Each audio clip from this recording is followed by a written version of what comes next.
हाथी और बकरी की कहानी। एक जंगल में एक हाथी और एक बकरी रहते थे। दोनों बहुत पक्के दोस्त थे। दोनों साथ में मिलकर हर दिन खाने की तलाश करते और साथ में ही खाते थे। एक दिन दोनों खाने की तलाश में अपने जंगल से बहुत दूर निकल गए। वहां उन्हें एक तालाब दिखाई दिया।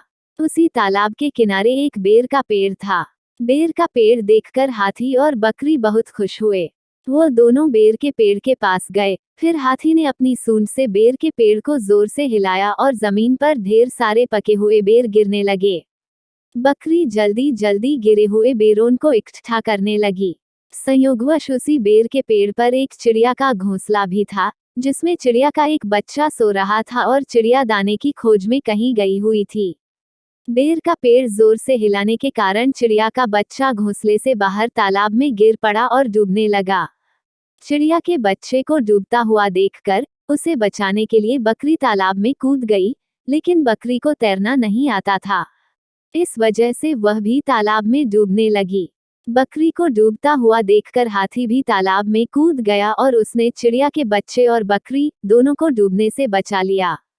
इतने में चिड़िया भी वहां पर आ गई थी और वह अपने बच्चे को सही सलामत देखकर बहुत खुश हुई। उसने हाथी और बकरी को इसी तालाब और बेर के पेड़ के पास रहने के लिए कहा। तब से हाथी और बकरी भी चिड़िया के साथ उस बेर के पेड़ के नीचे रहने लगे। कुछ ही दिनों में चिड़िया का बच्चा बड़ा हो गया।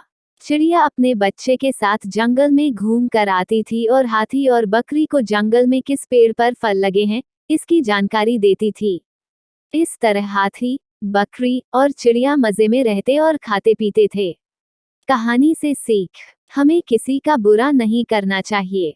अगर हमारी गलती से किसी को परेशानी होती है, तो उस गलती को सुधारना चाहिए और मनमुटाव दूर करते हुए एक दूसरे की मदद करनी चाहिए।